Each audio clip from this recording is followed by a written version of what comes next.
Bienvenue à InStudio. Il me fait plaisir de vous accueillir encore une fois pour le 5e message de cette série intitulée « Quand la tempête se déchaîne contre toi ». La série ne s'intitule pas « Si », mais s'intitule « Quand ». Parce qu'en réalité, dans la vie, nous sommes toujours entre 3 étapes. Soit nous sommes dans une tempête, soit nous sortons d'une tempête, ou bien nous en allons dans une tempête. Nous avons établi certaines vérités qui nous disent que dans la vie, il y a 2 grands types de tempêtes. La première catégorie, ce sont les tempêtes saisonnières, les tempêtes qui sont attachées à notre destinée et à notre parcours sur la terre. C'est ce que j'appelle les tempêtes de perfectionnement et d'élévation.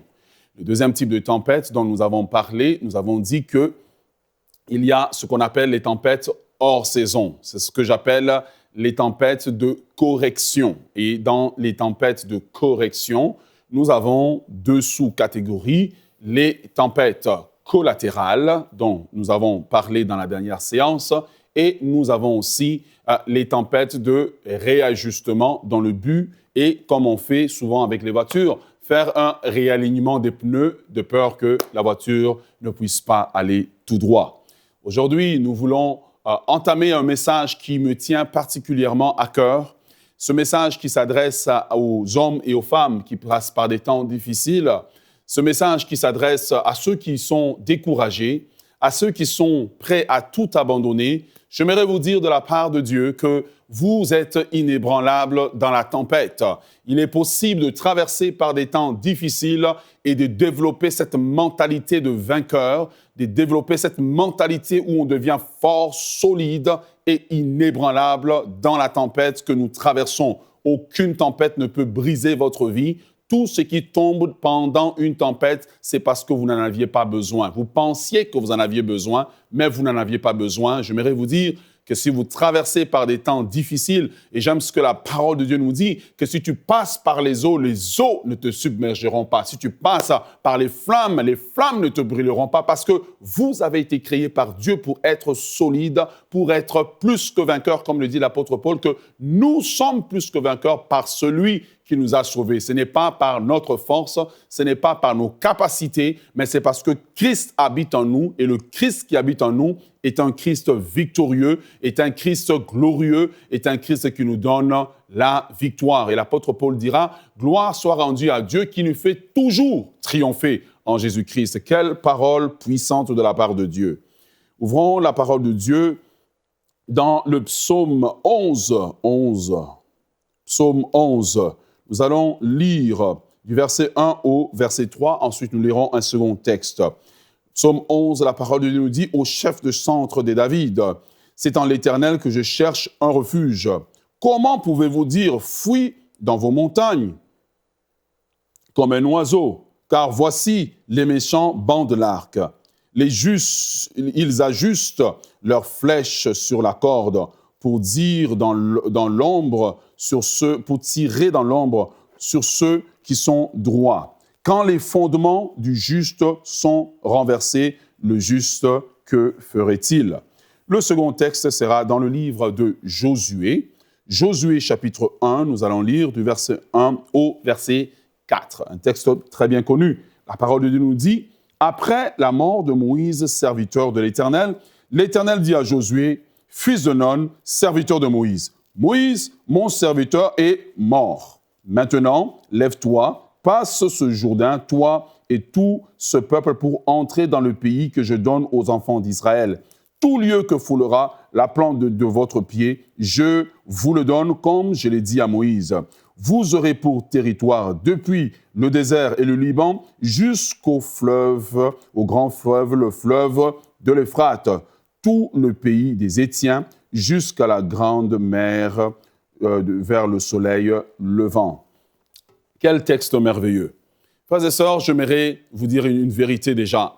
C'est qu'après une traversée d'un long désert du peuple d'Israël, ils sont arrivés au bord du pays promis. Et sur le bord du pays promis, l'homme qui avait opéré, que Dieu avait utilisé pour opérer cette grande délivrance de la sortie d'Égypte, l'homme qui avait fait des prodiges devant la mer Rouge, l'homme par qui la manne était tombée, Moïse est mort. Et Moïse est mort à un moment capital. Moïse n'est pas décédé à un moment où ils étaient juste dans le désert. Moïse est décédé dans un moment de transition, à un moment où on avait le plus grand besoin de lui. Moïse est décédé pour nous dire qu'il n'y a jamais une perte dans notre vie. Il n'y a jamais un décès d'un proche autour de nous. Il n'y a jamais un divorce. Il n'y a jamais une maladie mortelle qui arrive dans notre vie au bon moment. Toutes les maladies, toutes les divorces, tous les décès qui arrivent autour de nous n'arrivent jamais à un bon moment. La mort n'est jamais la bienvenue. La maladie incurable n'est jamais la bienvenue. Le décès d'un proche n'est jamais le bienvenu. Et peut-être que vous êtes comme Josué, vous avez passé par une étape de votre vie où quelqu'un à qui vous étiez attaché, parce que Moïse, pour Josué, était un père. Moïse, pour Josué, était son pasteur. Moïse était pour Josué son pasteur, son mentor. Moïse, pour Josué, était son exemple. Moïse, pour Josué, représentait son tout, son idéal, tout ce que Josué devait devenir. Mais soudainement, cet homme sur qui Josué comptait est décédé. Et peut-être que vous êtes là, ce n'est pas quelqu'un qui est décédé, mais c'est peut-être quelqu'un sur qui vous comptiez, un mari sur qui vous comptiez. Le mari n'est plus là. Le mari peut-être vous a quitté, peut-être que vous n'êtes plus ensemble. Et vous avez l'impression, comme Josué, que vous n'avez plus de lendemain. Josué est dans le deuil en train de pleurer la perte d'un ami, la perte d'un pasteur, la perte d'un mentor, la perte de quelqu'un sur qui il comptait. Josué est en train de pleurer. Son cœur est brisé comme ton cœur aujourd'hui est brisé. Il n'y a personne qui est capable de te consoler, mais je suis venu de la part de Dieu pour te dire que tu peux te relever de ce que tu as perdu. Tu peux te relever de ce désastre qui est arrivé dans ta vie. Tu peux te relever et ta vie peut être meilleure même que celle qu'elle était avant. Quelqu'un dit Alléluia. J'aimerais te dire ça de la part de Dieu. J'aimerais t'encourager de la part de Dieu. Et Josué est en train de pleurer. Et en réalité, ce qui se passe dans la vie de Josué, c'est que c'est ce que le psaume 11 dit. C'est que ces fondements de sa vie, car sa vie était bâtie autour de Moïse, ses fondements sont ébranlés. Quand de telles tempêtes viennent dans notre vie, elles viennent pour révéler les fondements de notre vie. Elles viennent pour révéler sur quoi nous sommes bâtis. Et alors que Josué est en train de pleurer, sûrement comme tu es en train de pleurer aujourd'hui, sûrement comme tu es en train de te lamenter aujourd'hui, Dieu vient parler à Josué pour dire que les prodiges que tu as vu Moïse faire, j'étais derrière les prodiges. Les miracles que tu as vu Moïse faire, j'étais derrière les miracles. La gloire que tu as vue dans le ministère de Moïse, j'étais la gloire du ministère de Moïse. Peut-être que Moïse est décédé, mais Dieu n'est pas décédé. Peut-être que Moïse n'est plus, mais Dieu est toujours là. La Bible dit que l'Éternel était assis sur son trône lors du déluge. Il ne dort pas, il ne se fatigue pas. C'est lui qui garde Israël. J'aimerais te dire, peut-être que tu as perdu un mari, mais tu n'as pas perdu Dieu. Peut-être que tu as perdu un pasteur, mais tu n'as pas perdu Dieu. Peut-être que tu as perdu un enfant, mais tu n'as pas perdu Dieu. Tant que Dieu est là, il y a un avenir pour toi. Alors que Josué est en train de pleurer, ce n'est pas à un moment donné la voix des hommes qu'il entend, mais c'est la voix de Dieu qu'il entend. Comme Adam a entendu la voix de Dieu qui venait le récupérer dans le jardin, c'est la voix de Dieu que tu as besoin. Dans ces temps difficiles que tu traverses, c'est la voix de Dieu qui fera la différence. Ce n'est pas la voix des hommes. Car quand tu écoutes la voix des hommes regarde selon les circonstances, mais la voix de Dieu regarde selon son plan qu'il a prévu dans ta vie depuis l'éternité. Et tu es l'objet des promesses de Dieu. Tu ne dois pas te laisser abattre, mais tu dois te relever car tu as été créé pour être inébranlable dans la tempête que tu traverses. Tu es plus fort, tu es plus puissant que tu ne le crois. J'aimerais encourager quelqu'un aujourd'hui. Et Dieu vient parler à Josué, alors que Josué est en train de pleurer, alors que Josué est en train de voir qu'il n'y a plus d'avenir. Dieu lui donne trois gestes ou 3 mouvements à poser, 3 séquences d'action à poser pour devenir fort dans la tempête, car la tempête nous arrive, car les problèmes nous arrivent, les cataclysmes nous arrivent. Il y a des problèmes qui arrivent qui sont tellement brutals qu'il est difficile de savoir même comment réfléchir. Le problème est tellement gros que tu ne sais pas comment réfléchir. Ta tête est en train de tourbillonner. Tout simplement, c'est peut-être le mari qui n'est plus là, les enfants qui ne réussissent pas à l'école et tu as l'impression que ton monde est en train de s'écrouler. J'aimerais te dire que si tout semble être en décombre, tu es entre des bonnes mains. Car la Bible dit qu'au commencement, la terre était informe et vide, exactement comme ta vie semble être aujourd'hui, que rien ne fait sens, mais la Bible dit que l'Esprit de Dieu se mouvait sur les eaux et la Bible dit que Dieu dit. C'est à partir de ce que Dieu a commencé à dire sur le chaos de la création que le tohu-bohu a disparu, le chaos a disparu et l'ordre divin a commencé à se mettre dans la création. J'aimerais le déclarer sur ta vie. Qu'alors que tu es en train d'écouter ce message et de mettre ta foi dans la parole que tu es en train d'entendre, que l'Esprit de Dieu va commencer à se mouvoir sur ta vie et va commencer à faire une œuvre de création par la parole que tu écoutes ce soir. Alléluia. Par la parole que tu écoutes aujourd'hui, par la parole que tu écoutes dans ta vie, cette parole va pénétrer en toi. J'aimerais t'encourager. Et la première des choses que Dieu dit à Josué est une chose qui, à première vue, semble difficile à accepter. Dieu vient voir Josué et Dieu dit à Josué, « Moïse, mon serviteur, est mort. Voici le premier geste à poser pour sortir d'une crise terrible telle que la perte d'un être aimé, telle que la perte d'un mariage, telle que la perte de quelque chose de cher, telle que quand on fait face à une maladie incurable d'un proche, vous êtes inébranlable, vous pouvez devenir fort dans la tempête. La Bible parle que ceux qui se confient en l'Éternel renouvellent leur force, ils marchent et ne se fatiguent point. Et la Bible dit que leur force augmente pendant la marche. Tu peux commencer dans la tempête en étant faible et augmenter ta force au fur et à mesure que tu traverses la tempête. Tu es inébranlable dans la tempête. Voici ce que la parole de Dieu nous dit. Quand Dieu dit à Josué que Moïse, mon serviteur, est mort, premièrement, c'est le seul texte dans la Bible où Dieu met fin à un deuil lui-même. Dieu lui-même dresse le constat dans la vie de Josué, dans la vie du peuple d'Israël. Il leur dit, Moïse est mort, vous le savez, je le sais. En d'autres termes, Dieu dit à Josué, tu ne peux pas corriger ce qui est arrivé. Je ne veux même pas ressusciter Moïse. J'ai la capacité de le ressusciter. Mais dans mon plan éternel, je choisis qu'il en sera ainsi. Il y a des choses difficiles qui arrivent dans nos vies. Il y a des décès, des gens que nous perdons dans le chemin. Il y a des choses difficiles qui nous arrivent, mais parfois Dieu, son plan n'est pas d'aller ressusciter la personne ou ressusciter la situation, mais dire que Moïse, mon serviteur, est mort, c'est d'accepter les choses telles qu'elles sont et d'accepter que Dieu est souverain, il en a décidé ainsi.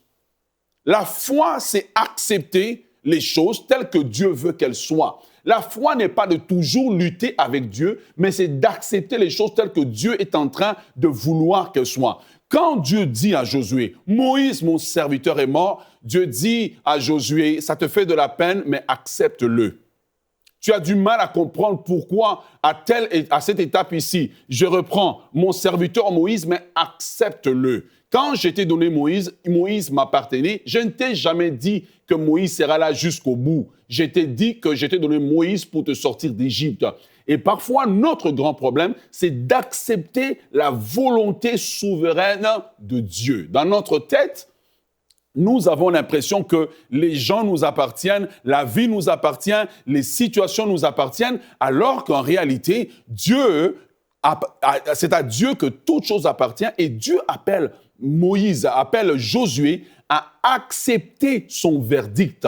Parfois, sur certaines situations, Dieu a posé un verdict et comme roi éternel, Dieu demande que ceux qui se confient en lui, ceux qui se disent être ses enfants, acceptent simplement la réalité des choses. Sortir d'une crise, sortir d'un deuil, prend que nous puissions accepter que la situation est arrivée et que il n'y a rien que nous puissions faire, mais que nous nous inclinons devant la volonté souveraine de Dieu, croyant que Dieu sait ce qu'il fait et croyant que Dieu a la capacité de nous sortir de cette crise et de guérir nos cœurs des blessures que nous avons. La première des choses qu'il faut, c'est accepter. Accepter que Moïse est décédé, que nous n'allons pas retourner vers lui. Et voyez-vous, c'est un évangile rare aujourd'hui parce que aujourd'hui, ce qu'on nous enseigne, on nous dit que il faut que tu crois que parce que tu es chrétien, tu dois confesser, et il n'y a que des choses positives qui vont t'arriver. Parfois, nous allons vivre des situations comme Job où en une journée, ce sont tes enfants qui sont tous décédés. En une journée, c'est ton business qui coule. Mais il faut croire que même quand tout est coupé, quand tout est rasé, quand l'avenir semble être sombre, même si tout est à zéro, Dieu a la capacité de me faire repartir sur des bases nouvelles. Et Dieu dit à Josué, si tu veux que ta vie change, si tu veux voir un lendemain meilleur, arrête de pleurer sur ce que tu ne peux pas changer. J'aimerais dire à quelqu'un, arrête de pleurer sur un passé que tu ne peux pas corriger. C'est vrai que peut-être que tu as été abusé sexuellement, mais tu ne peux pas continuer à pleurer sur un passé que tu ne peux pas fixer. C'est ton Moïse qui est décédé. Tu ne peux pas continuer à pleurer dessus. Arrête de pleurer peut-être sur un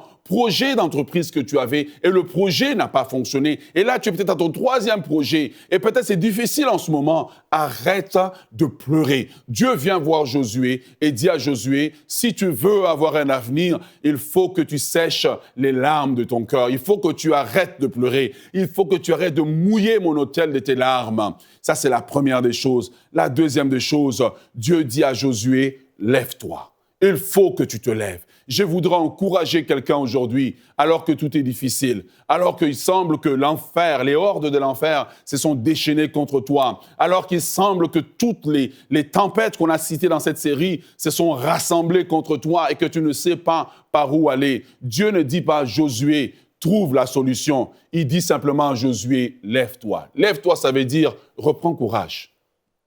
Lève-toi, ça veut dire, reprends espoir. Lève-toi, ça veut dire, reprends ta foi en main. Lève-toi, ça veut dire, prends le courage de recommencer une vie de prière. Lève-toi, ça veut dire, crois que Dieu a un lendemain meilleur pour toi. Lève-toi, ça veut dire, ouvre ta Bible, recommence à lire les promesses de Dieu. Lève-toi, ça veut dire, va dans ton cahier de méditation, commence à repasser les promesses de Dieu, les promesses que Dieu a fait envers toi. Prends ton cahier de prière, commence à relire les prières que tu as fait autrefois, que Dieu a exaucées en toi. Lève-toi, ça veut dire, fais des choses qui vont nourrir ta foi. Fais des choses qui vont nourrir, qui vont te relever en tant que personne. Et tu as besoin de faire ça. Comme je le disais à quelqu'un, en ce moment ici, l'ennemi semble être plus fort que toi, plus grand que toi. C'est parce que tu es couché. Si jamais tu te levais, l'ennemi verrait ta véritable taille. Voyez-vous, quand David combattait Goliath, tant que David n'avait pas encore lancé sa pierre, il n'avait pas encore sa vraie taille. Goliath parlait parce que David avait la taille des humains. Mais quand David a manifesté sa vraie taille spirituelle, Goliath est tombé. Il faut que tu te lèves. Tu es un géant. Il faut que tu te lèves. Tu es un champion. Il faut que tu te lèves. Dieu a investi en toi sa force et la capacité pour toi de te lever et d'être plus que vainqueur. La tempête que tu traverses va passer. Tu es inébranlable. Mais tu ne dois pas te laisser abattre. J'aimerais dire à quelqu'un aujourd'hui, ne laisse pas la crise déterminer ton comportement. Ne laisse pas la crise changer ton langage.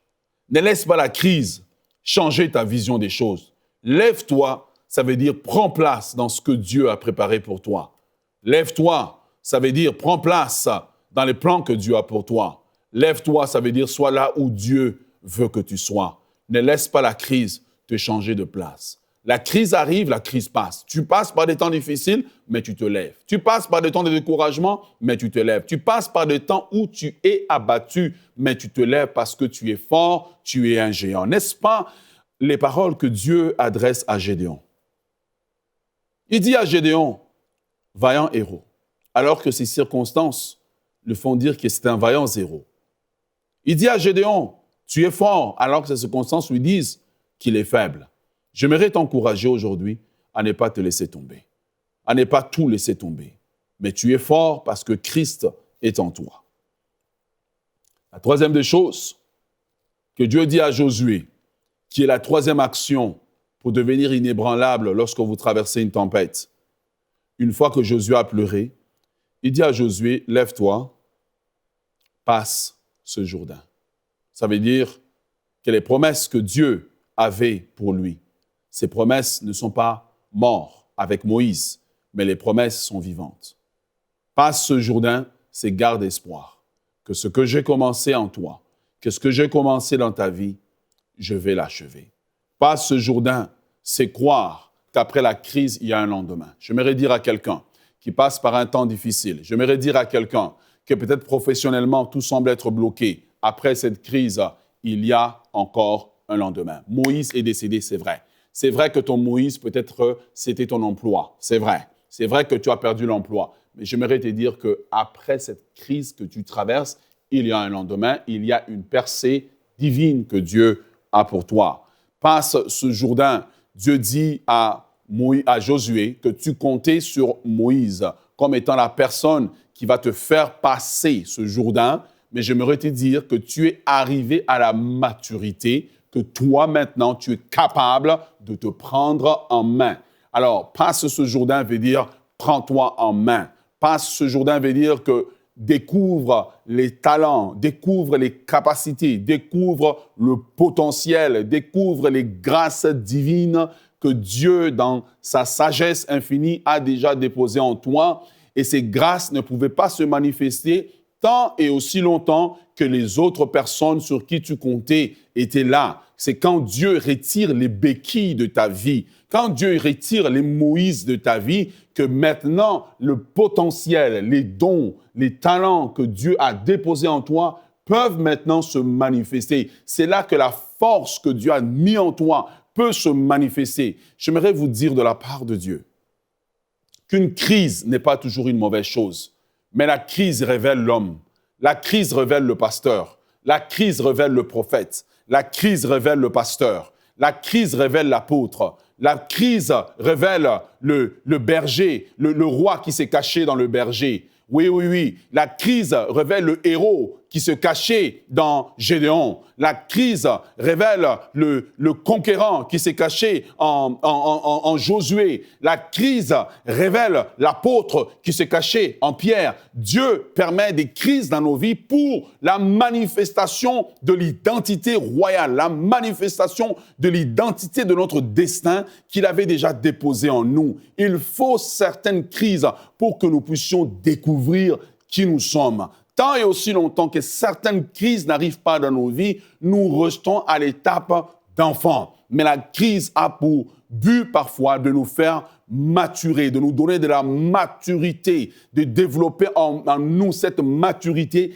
et nous découvrons au travers des crises que nous vivons, que nous étions capables de faire des grandes choses, mais tant et aussi longtemps que nous étions sous nos tuteurs, sous nos Moïse, sous les personnes qui nous couvaient, qui nous gardaient, eh bien, nous n'arrivons pas à nous développer. Voilà pourquoi Dieu permet certaines crises, Dieu permet certaines situations pour que nous puissions nous révéler, pour que ce qu'il a mis en nous puisse jaillir et arriver à la surface. La crise est comme la pierre ou l'outil dont on se sert pour tailler le diamant. Pendant que la crise passe, nous sommes en train de pleurer, nous sommes en train de gémir, nous avons l'impression que Dieu est injuste.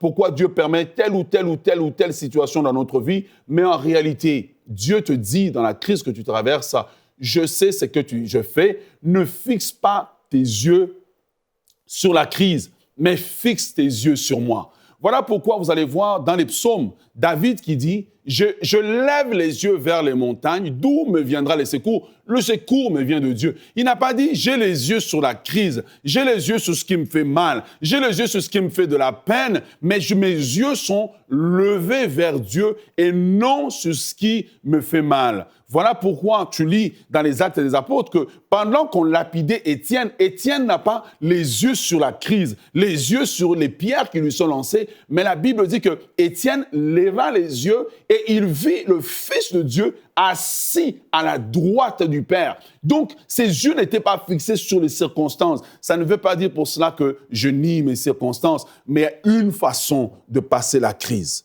La Bible nous dit que quand nous passons par les temps difficiles, j'aime ce verset d'Hébreu qui dit que nous avons en nous cet espoir qui est comme une encre qui va dans le ciel jusque dans le sanctuaire céleste où Christ est assis à la droite du Père. J'aimerais vous encourager. Peut-être qu'en ce moment, tout est difficile. Dieu te dit 3 choses aujourd'hui. Accepte qu'il y a certaines choses dans ta vie que tu ne peux pas régler.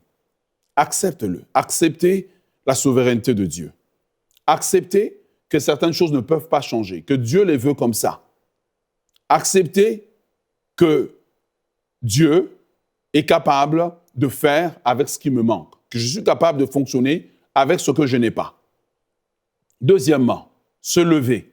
Dieu dit à Josué, lève-toi. J'aimerais dire à quelqu'un de se lever, de ne pas fixer les yeux sur le mari qui t'a trahi, sur le père, sur l'oncle, sur le pasteur, sur l'apôtre, sur le diacre, sur la promotion que tu attendais. J'aimerais te dire, lève-toi.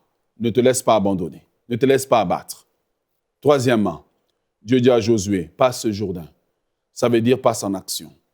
Et ce que j'aime de cette parole, passe le Jourdain, c'est la même parole que Dieu avait dit à Moïse plus de 40 ans avant. En passant ce Jourdain, Dieu a dit à la mer Rouge, Dieu a dit à Moïse, ces Égyptiens que vous voyez, vous ne les verrez plus jamais. Celui qui passe en action, c'est celui qui passe de victoire en victoire. Cette parole, c'est la même parole que Dieu dit à Josué.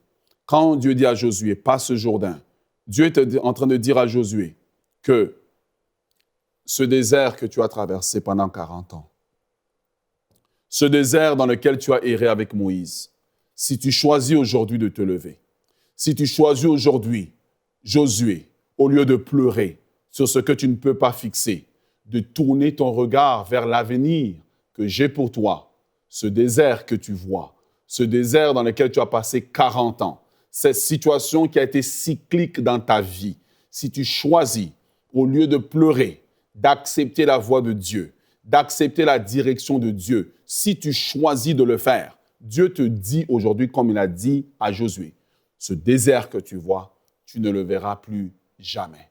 Mais vous savez, le choix nous appartient à nous, parce que les crises viendront, mais c'est le choix que nous devons faire, le choix d'accepter que certaines choses vont arriver, certaines choses difficiles, des coups difficiles de la vie, d'accepter de suivre la voie de Dieu qui nous invite à nous lever et d'accepter de passer le Jourdain. Gardez espoir. Quand la tempête se déchaîne contre vous, gardez espoir. Quand tout semble noir, gardez espoir. Comme j'aime ce vieux cantique qu'on chantait à l'époque à l'église, qui dit « Comptez les bienfaits de Dieu ». Comptez les bienfaits de Dieu. Tu verras en adorant combien leur nombre en est grand. Comptez sur les bienfaits de Dieu. Que le Seigneur vous bénisse abondamment et à la prochaine.